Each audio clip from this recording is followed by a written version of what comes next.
बाबा केदारनाथ के धाम में फिर होगी जय जयकार। कब से होगी पूजा और क्या पूजा के इंतजाम है, इसके बारे में हम आपको बताएंगे।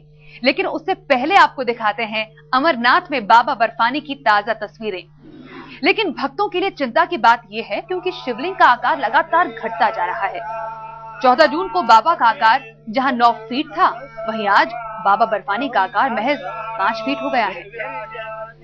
अमरनाथ पहुंचे हैं हमारे संवाददाता अशरफ वानी।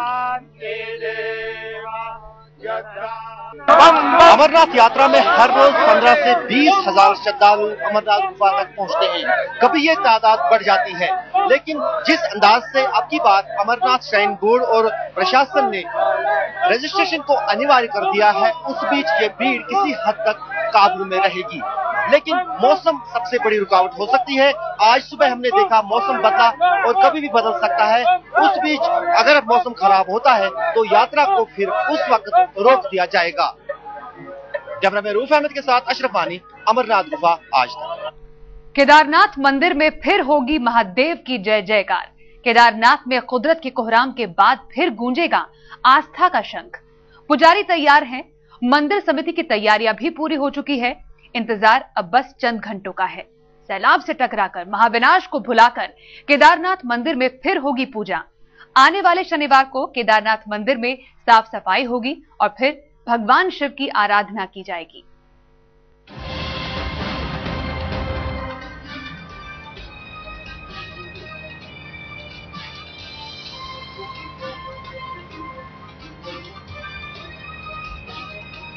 तबाही और बर्बादी का सैलाब आया और सब कुछ बहा कर ले गया।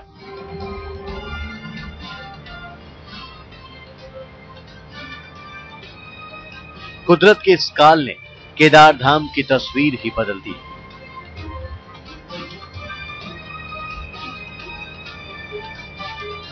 महाविनाश के सैलाब की धार में जिंदगियां बहती चली गईं। केदारधाम में होटल, दुकानें, सब कुछ तिनके की तरह बहता हुआ चला गया। कुदरत की सबसे बड़ी त्रासदी और त्राहिमाम के बीच केदार भले ही प्रकृति की भेंट चढ़ गया, लेकिन नाथ अपनी जगह थे।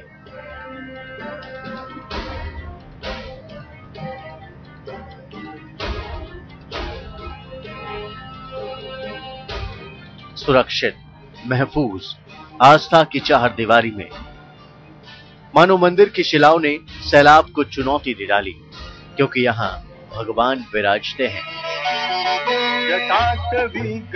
जल प्रवाह पावितस्थले गलेवलं जलंबितांबुजंग तुंग मालिकाम। पत्थरों की ऊंट में कुदरत की चोट शिव के इस धाम को नहीं हिला पाए। शिव अमर हैं, अजर हैं।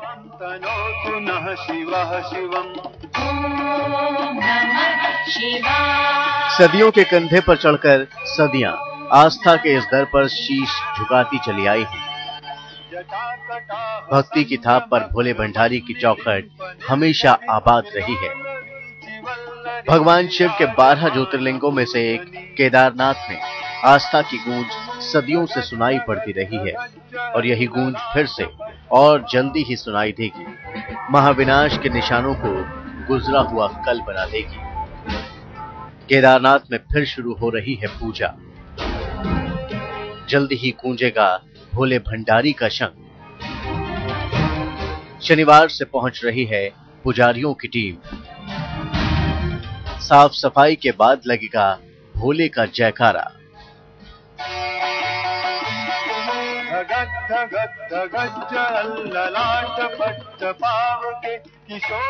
जी हां, महाविनाश की त्रासदी को मात देकर केदारनाथ फिर से गुलजार होगा। केदारनाथ में फिर से भक्ति और आस्था का जयकारा होगा। शिवलिंग का अभिषेक होगा। त्राहिमाम से घायल वादियों के बीच मंत्रों का जाप होगा। पुजारी होंगे, पूजा होगी। सामग्री तैयार है, पूजा पाठ का इंतजाम पूरा है। केदारनाथ के गर्भ में आस्था की खुशबू फिर से महकेगी। तो हम लोग शनिवार को केदारनाथ जाकर के हमने सारी जो है राहत सामग्री, वहाँ के लिए जितनी भी सामग्रियां हैं अत्यावश्यक, वो खरीद कर ली है और हम केदारनाथ जाकर के तत्काल प्रभाव से अपने भगवान की शरणागत होकर के और एक सप्ताह के भीतर जो है मंदिर के गर्भगृह की सफाई कर देंगे और एक सप्ताह बाद जैसे पूर्व में भगवान का अभिषेक और हवन इत्यादि करके और भगवान की पूजाएं निरुपाधित रूप से संपादित कर देंगे। महाप्रलय ने केदारनाथ को बुरी तरह से बर्बाद कर दिया। एक झटके में कितने लोगों की जिंदगी मौत के मलबे में दब गई, जिसका मुकम्मल अंदाजा सरकार को भी नहीं है। एक पत्थर की ढाल में मंदिर का वजूद बच गया। मंदिर की दरों दीवारों पर टूट फूट की सारी इबारत लिखी है। लेकिन अब बुरे वक्त को पीछे छोड़ते हुए केदारनाथ मंदिर समिति ने अहम फैसला लिया है। फैसला पूजा का, फैसला मंदिर को फिर से आबाद करने का। और हम वहाँ पे इधर हमारे पे वहाँ पे आवासीय व्यवस्था नहीं है, लेकिन हम वहाँ पे टेंट पे रहेंगे। हम खाद्यान्न व्यवस्था कर चुके हैं। हम वहाँ पे तसले और ये गैती फावड़े जो भी वहाँ पे आवश्यक उपकरण है उनको हमने जुटा लिया है, मिट्टी तेल जुटा लिया है और सारे संसाधन हमने वहाँ पे जुटा लिया है। अगर आवश्यक हुआ तो हम जनरेटर की भी व्यवस्था करेंगे। लेकिन जैसा कि पुजारी जी ने कहा है और माननीय अध्यक्ष जी और मुख्य अधिकारी जी के निर्देश हैं, हम वहाँ पे अपने तन मन धन और जब तक हमारी सांस है तब तक हम भगवान की पूजा करेंगे, क्योंकि वो हम हमारी रोजी रोटी से तो जुड़ा ही है। हिमालय की गोद में बने केदारनाथ धाम में 6 महीने जमा देने वाली ठंड पड़ती है। बर्फ से ढक जाता है केदार मंदिर। लिहाजा मंदिर के कपाट बंद होने से पहले ही पूजा शुरू की जा रही है। उदास माहौल को पीछे धकेलकर आस्था का रंग फिर से चढ़ाया जा रहा है। केदार मंदिर को फिर आबाद किया जा रहा है। रवि के वैश्य, गुप्तकाशी, आज तक। महादेव के ज्योतिर्लिंग केदारनाथ ने महाप्रलय की सबसे बड़ी त्रासदी को झेला है, लेकिन शिव का ये धाम अपनी जगह अडिग है। केदार के नाथ अपनी जगह कायम है और अब महातबाही के बाद केदारनाथ में रुद्राभिषेक की तैयारी चल रही है। तो आइए देखते हैं कि केदारनाथ में पूजा कैसे की जाएगी।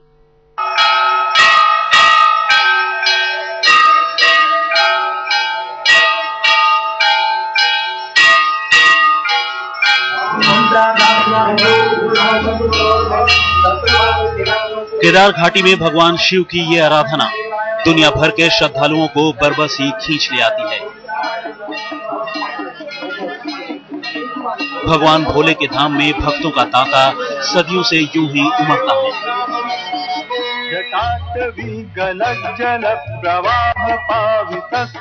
आस्था और विश्वास इतना कि 12 ज्योतिर्लिंगों में से सबसे प्रमुख केदारनाथ के दर्शन से ही जीवन धन्य हो जाता है।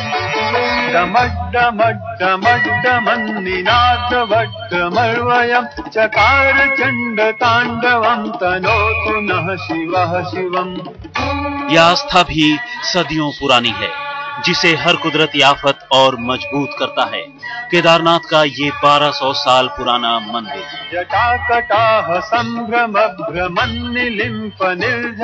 8वीं शताब्दी से लेकर आज तक जाने कितनी बार बाढ़, बारिश और बर्फबारी के थपेड़े खाता ये मंदिर, लेकिन 1200 साल भी अक्षत है।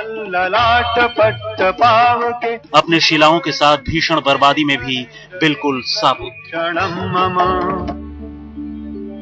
जिस तरह के कुदरती विध्वंस से घिरा है केदारनाथ का मंदिर, वैसी तबाही हाल के इतिहास में कभी नहीं देखी गई। 16-17 जून का सैलाब केदार घाटी का सब कुछ बहा ले गया। दर्शन के लिए आए हजारों श्रद्धालुओं को मौत के मुंह में धकेल गया, लेकिन मौत के मातमी मंजर में भी दैवी आस्था का ये प्रतीक कायम है। अब तैयारी है भगवान शिव के इस धाम को फिर से आस्था के दियों और जयकारों से जगमगाने की। तबाही की उस रात से ही केदारनाथ में पूजा पाठ बंद है। भगवान भोले का धाम सूना सूना है, लेकिन अब यह सन्नाटा टूटने वाला है। केदारनाथ में फिर लौटेगी रौनक। भगवान भोले का होगा रुद्राभिषेक। मरम्मत के बीच चलती रहेगी पूजा। जैसे ही सफाई इसका कार्य संपन्न हो जाएगा, उसके पश्चात वहां से जो है मंदिर की धुलाई और अंदर फर्श की धुलाई करने के पश्चात जो है वहां पे जो है अभिषेक का प्रारंभ कर देंगे। हम सबसे पहले पंचगव्य से अभिषेक होगा और हवन का कार्य होगा। उसके पश्चात जो है हमारे जो पुजारी जी है, हम लोग जो है वहां पे पूजा प्रारंभ कर देंगे। तबाही के इस मंजर में सबसे बड़ी चुनौती है मंदिर परिसर को पूजा के लिए तैयार करना। लेकिन मुख्य मंदिर को कोई नुकसान नहीं हुआ है। बल्कि आसपास की दुकानें, पूरा रामबाड़ा बाजार और यहां तक कि मंदिर प्रशासन समिति का भवन पूरी तरह बर्बाद हो चुका है। उस रात की तबाही में सैकड़ों श्रद्धालुओं की मौत मंदिर परिसर में हुई थी। उसके बाद अब तक खुद पूजा समिति के 16 लोग लापता हैं। विधान के मुताबिक पूजा से पहले मंदिर पर लगे मृत्यु सूतक को दूर किया जाएगा। भगवान जी का जो मंदिर है वो अभी जैसे थोड़ा अशोचनीय है, क्योंकि वहाँ पे मृत्यु सूतक लगा हुआ है। तो उनका मंदिर की शुद्धि करके हवन करके भगवान जी की जो नित्य जैसी सेवाएं होती आ रही हैं, वो होती रहेंगी और इसमें कोई दोहराई नहीं है। हमारे जान चले जाएगी, हम भगवान की सेवा के लिए तत्पर हैं और करते रहेंगे। हे शिव शंकर हे करुणाकर। पुजारियों के मुताबिक केदारनाथ में पूजा शुरू होने में अभी 10 दिन का समय लग सकता है। इसके बाद भगवान का द्वार कार्तिक पूर्णिमा तक खुला रहेगा। भारी बर्फबारी की वजह से मंदिर के कपाट कार्तिक पूर्णिमा से 6 महीने के लिए बंद कर दिए जाते हैं। तबाही के बाद ऐसा लगा था कि कपाट वक्त से पहले ही बंद हो जाएंगे, लेकिन जब तक आस्था जिंदा है, भगवान की महिमा हर आफत में बरकरार रहेगी। रवि के वश, गुप्त काशी, आज तक। केदारनाथ धाम का पूरा इलाका चोराबरी ग्लेशियर का हिस्सा है। इसी ग्लेशियर के बीच में बना है केदारनाथ मंदिर, जबकि देवभूमि के 3 तरफ पहाड़ है। कहा तो यह भी जाता है कि केदारनाथ में 5 नदियों का संगम भी होता है।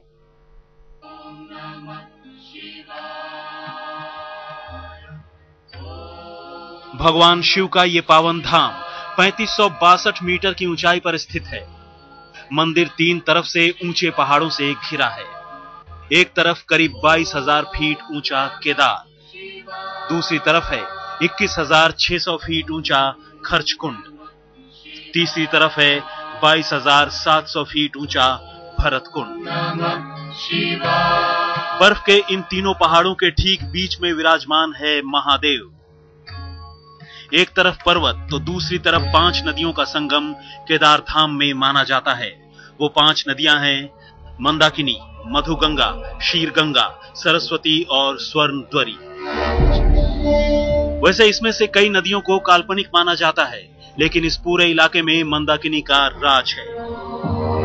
16 जून को मंदाकिनी की बाढ़ लीला ने ही केदारनाथ धाम में भारी तबाही मचाई। असल में केदार पर्वत से निकलने वाली मंदाकिनी नदी पहले पूर्वी वाहिका और पश्चिम वाहिका में बहती थी। इन्हीं दोनों वाहिका के बीचों बीच ये मंदिर बना है। पिछले कई दशकों से मंदाकिनी सिर्फ पूर्वी वाहिका में बह रही थी। लोगों को लगा कि अब मंदाकिनी बस एक धारा में सिमट गई है। लोगों ने पश्चिमी वाहिका में हर तरफ इमारतें बना दी। ऐसे में बादल फटने से जब मंदाकिनी में बाढ़ आई तो वो अपने पुराने पथ यानी पश्चिमी वाहिका में भी बहने लगी, जिसका नतीजा है मंदिर को छोड़कर केदार में सब कुछ तबाह हो गया। कुदरत ने शिव की नगरी केदारनाथ को ऐसे शमशान में बदल दिया कि भगवान को भी अपना धाम छोड़ना पड़ा। भगवान केदारनाथ अमूमन सर्दियों में अपने शीतकालीन आवास ऊखीमठ आते हैं, लेकिन तबाही ने करीब 3 महीने पहले ही भगवान को अपना ठिकाना बदलने पर मजबूर कर दिया। वैसे तो चारों धाम की यात्रा के खत्म होने का समय अभी नहीं आया है, लेकिन केदारनाथ की तबाही ऐसी रही कि वक्त से कई महीने पहले ही ऊखीमठ में विराजमान हो गए हैं भोले भंडारी। इस सवाल को पीछे छोड़ते हुए कि क्या केदारनाथ में अभी भी पूजा पाठ हो सकता है। शवों को बाहर निकाला जाना चाहिए, शुद्धिकरण हो, और शुद्धिकरण के पश्चात वहां पूजा होनी चाहिए, और पूजा रोकना गलत होगा। 23 जून की शाम को ही बाबा केदारनाथ की उत्सव प्रतिमा गुप्त काशी के विश्वनाथ मंदिर ले आई गई थी। यहाँ केदारनाथ की प्रतिमा की पूजा हुई और फिर रात भर बाबा ने यहीं विश्राम किया, लेकिन अगले दिन तड़के ही बाबा केदारनाथ की प्रतिमा को ऊखीमठ के लिए रवाना कर दिया गया। लेकिन इस बार कुदरत के महाविनाश ने वक्त से करीब 3 महीने पहले ही केदारनाथ छोड़कर भोले भंडारी को ऊखीमठ पहुंचने के लिए मजबूर कर दिया। आज तक ब्यूरो। हमारी इस खास पेशकश में बस इतना ही।